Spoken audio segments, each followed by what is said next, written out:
2024 CGL के selected students के लिए एक खबर है जो उनके लिए अच्छी खबर तो नहीं है कि अब उनका जो सिलेक्शन है यानी कि जो उन्होंने नौकरी प्राप्त की है वो subject to the outcome of one case है। यानी एक केस जो अभी हाई कोर्ट में आया है, तो उस कोर्ट में जो बच्चे गए थे वो कैट के ऑर्डर के खिलाफ गए थे। और क्योंकि उन्हें काफ़ी लंबी डेट मिली और जो प्रक्रिया है वो लंबी चलती, इसीलिए वो हाई कोर्ट के पास गए थे। और उस ऑर्डर की कॉपी अभी मेरे पास है। तो जब हम जरा देख लेते हैं, क्योंकि ये ऑर्डर की कॉपी पब्लिक प्लेटफॉर्म पे है, आ चुकी है नेट में, और हमने वहां से उठाया। ये जो केस है अभिनेतन एंड अदर्स वर्सेस एसएससी है ये केस। और इस केस में सबसे पहले जो पिटिशनर्स यानी कि ये जो लड़का है अभिनेतन एंड अदर्स, यानी कि बाकी और भी इसमें होंगे जो पिटिशनर्स है, उनके जो वकील है उन्होंने बताया है that due to the urgency in filing of the present petition, the same was filed without the copy of the impugned order जो 26 मार्च को आया था। उस ऑर्डर की कॉपी के जो कॉपी होनी चाहिए थी ऑर्डर की कॉपी, वो लगाए बिना इन लोगों ने फाइल किया, क्योंकि इन्होंने बताया कि बहुत अर्जेंट मैटर है। क्योंकि आपको पता है ऑर्डर की कॉपी आने में थोड़ा टाइम लगता है। और यहाँ पे जो कैट में ऑर्डर प्राप्त किया था इन लोगों ने, उस ऑर्डर के खिलाफ ये आए थे। He submits that a copy of the order has been filed yesterday. He has handed over a copy of the same during the course of hearing. The same be taken on record. यानी कि order ठीक उसके एक दिन पहले आया था और ये केस उन्होंने 2-3 दिन पहले फाइल किया होगा, तो उन्होंने कोर्ट में ही ऑर्डर सबमिट किया, हाई कोर्ट में, ऑनरेबल हाई कोर्ट में।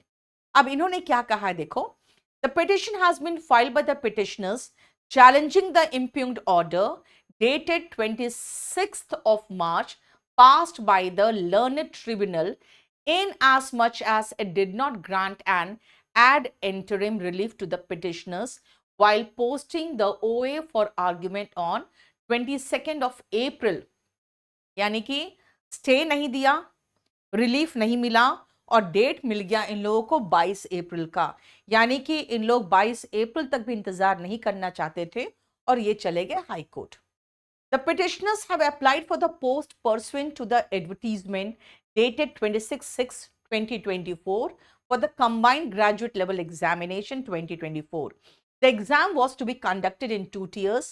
The tentative answer key for the computer-based examination was to be uploaded on the website for inviting objections representations, and on considering the representations, the final answer key was to be settled by the respondents. आपको पता ही है tentative answer की आता है, आप represent कर सकते हो, फाइनल आंसर की में वो चेंज हो सकता है। अब इससे रिलेटेड बहुत ही इंपॉर्टेंट यहां ऑब्जर्वेशन है, ध्यान से देखो। It is the case of the petitioners that दो अ टेंटेटिव आंसर की was published by the respondents यानी कि SSC on 21st of January 2025, however the final answer key was published only post the declaration of the result। Final answer की बाद में आया, result 18 तारीख को ही, 18 मार्च को आ गया। The respondents in the answer key stated that they have found anomalies in the 9 questions in the tentative answer key for the examination conducted on 18th January 2025 and 10 questions for the examinations conducted on 21/2025. The respondents decided to give marks to all the candidates for these questions, though in the submission of the petitioners, there was no anomaly in the tentative answer key for the majority of these questions. The petitioners contend that in this manner, the result of the examination has been vitiated. उनका कहना था कि 9 और 10 question दोनों shift में सबको marks to all they दिया गया, जबकि इसमें से मैक्सिमम क्वेश्चंस के आंसर्स टेंटेटिव आंसर की में सही थे, इसीलिए पूरा सिलेक्शन प्रोसेस ही खराब हो गया। The petitioners are aggrieved of the fact that though the learned tribunal in it, जो ऑर्डर उन्होंने दिया था, उनका क्या ओपिनियन था देखो, कि ये जो क्लियर वायलेशन है, जो प्रोसीजर था एसएससी का, क्लियर वायलेशन है उसका, and is not understandable as to how the answer key was finalized after the declaration of the result. पहले रिजल्ट फिर आंसर की आप फाइनलाइज कर रहे हो, ये कैसे? At the same time no interim protection has been granted to the petitioners, और कोई इंटरिम प्रोटेक्शन भी पिटिशनर्स को ग्रांट नहीं किया गया। पिटिशनर्स का कहना है कि some of the candidates may change their position irreversibly post the declaration of the result, thereby causing irreparable damage not only to the petitioners but also to such candidates in case later the petitioners succeed in their OA. अभी अगर मान लो ये जो petitioners है और इनके जैसे और भी छात्र अगर इस केस में सक्सीड हो जाए तो फिर सबका पोजीशन ऊपर नीचे हो जाएगा। इनफैक्ट कुछ तो इस सिलेक्शन प्रोसेस के बाहर हो जाएंगे, और जब नौकरी मिल गई तो सिलेक्शन प्रोसेस के बाहर यानी नौकरी से बाहर तो एसएससी नहीं कर सकती है। अब इससे रिलेटेड उनका कहना था कि भाई अब बताएं, अगर 22 अप्रैल डेट पड़ रहा है तब तक तो ये सारे के सारे प्रक्रिया खत्म हो चुका होगा, फिर हमारा क्या? इन्होंने नोटिस इश्यू कर दिया है एसएससी को। ध्यान से देखो, हाई कोर्ट ने नोटिस एक्सेप्ट भी हो गया अंकुर मित्तल के द्वारा, जो एसएससी के लर्नड काउंसिल है। He submits that after duly considering the representations received against the tentative answer key and consulting with the subject experts, the respondents decided to award marks for 9 questions जो 18 को हुआ था and 10 questions जो 20th को हुआ था to all the candidates. He submits that this decision of the respondent is final and cannot be put to challenge by the petitioners by alleging certain anomalies as contended in the OA. इनका कहना है कि इसमें subject experts से हमने guidance लिया है, इसीलिए इनको चैलेंज नहीं किया जा सकता। अब जरा ध्यान से सुनना आगे। We have considered the submissions made by the learned counsels for the parties. दोनों पार्टीज का आर्ग्यूमेंट सुना इन्होंने। At this stage, we do not deem it proper to hold a detailed investigation into the final answer key published by the respondents. High court, honourable high court ने कहा है कि हम इसे सही नहीं समझते कि अभी हम डिटेल इन्वेस्टिगेशन करवाएं इस आंसर की का। Suffice it to say that the learned counsel for the petitioners has prima facie been able to establish that there are certain discrepancies in one or two questions in the final answer key. यानी एक दो question में तो बिल्कुल निश्चित तौर पे गड़बड़ी है। इन्होंने साफ साफ ये चीज को तो एस्टैब्लिश कर दिया है।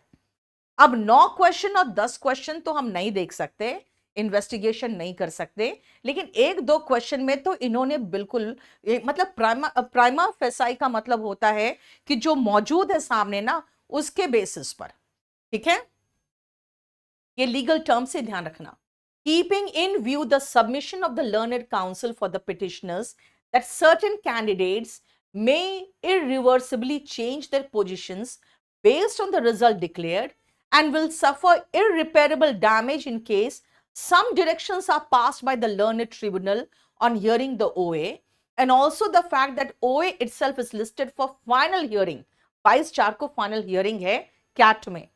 We modified the impugned order passed by the learned tribunal to the limited extent that any appointment, ध्यान से सुनना ये चीज बहुत ध्यान से, that any appointment made pursuant to the result that was declared on 12 तारीख को, ठीक है ना, यानी 12 और 13 तारीख को, shall be subject to the outcome of the OA filed by the petitioners.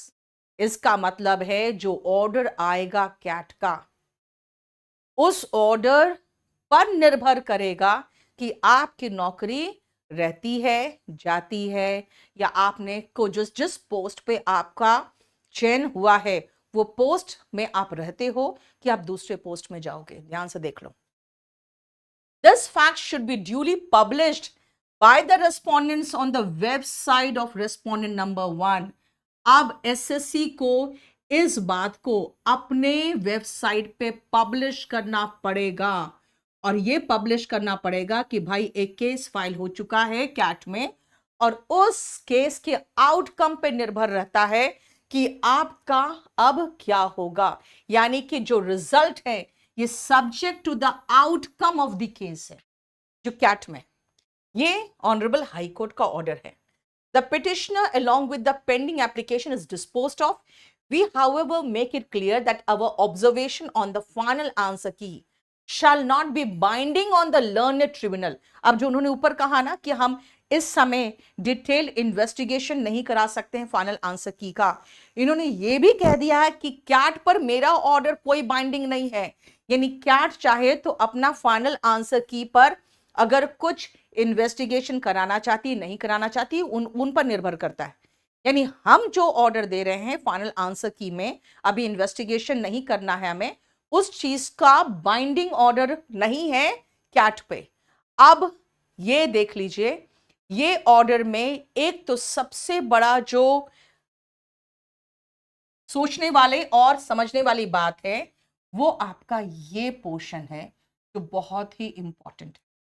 यानी एसएससी पर अब दबाव है और ऑर्डर है ऑनरेबल हाई कोर्ट का कि वेबसाइट पे बता दे 2024 के चयनित छात्रों को कि ये ऑर्डर जो आएगा कैट में, अब उनका सिलेक्शन या उनका जो मार्क्स है, ऊपर नीचे जो पोस्ट है, वो सब निर्भर करता है इस केस का आउटकम पे जो कैट में चल रहा है। और ये अभी आया है हाई कोर्ट से ऑर्डर।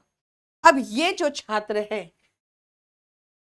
अब पता नहीं कुछ इनकी और आगे प्लानिंग है सुप्रीम कोर्ट वगैरह जाने की, लेकिन इन्होंने एक चीज मैंने देखा है, चाहे कैट हो या हाई कोर्ट हो, दोनों जगह पे बहुत ही फेवरेबल ऑर्डर लेके ये आ चुके हैं। कैट में ये ऑर्डर लेके आ चुके हैं कि नेक्स्ट डेट में किसी एसएससी के कोई रिस्पॉन्सिबल जो इंपॉर्टेंट पद के कोई स्टाफ हो, वो वहां पेश होंगे और वो एक्सप्लेनेशन देंगे। लेकिन उसके खिलाफ जब ये लोग गए हैं कि 22 अप्रैल बहुत दिन हो जाएगा, तो तुरंत ही हाई कोर्ट से भी रिलीफ लेके आ गए हैं कि ठीक है, कैट में 22 अप्रैल का डेट हो या फिर जो भी होगा, लेकिन अब जो कैट में ऑर्डर आएगा उस पर निर्भर करेगा कि आपका जो सिलेक्शन है वो फाइनल नहीं है। इसका मतलब है कैट के ऑर्डर पे आपका अब आगे निर्भर करता है कि आपकी नौकरी का क्या होगा। ये अभी तक का जो रिपोर्ट है वो इस केस का है। इसके अलावा एक और केस फाइल हो चुका है कैट में, और वो जो केस है उसका नेक्स्ट डेट जुलाई में है, और उसमें भी जो छात्र है वो जाने वाले हैं हाई कोर्ट ताकि अर्ली हियरिंग मिल सके। तो उसमें भी बहुत जल्दी ही हाई कोर्ट में वो लोग जाने वाले हैं। तो ये अभी तक का जो रिपोर्ट है 2024 का, वो यही रिपोर्ट है सीजीएल का। चलिए, थैंक यू सो मच।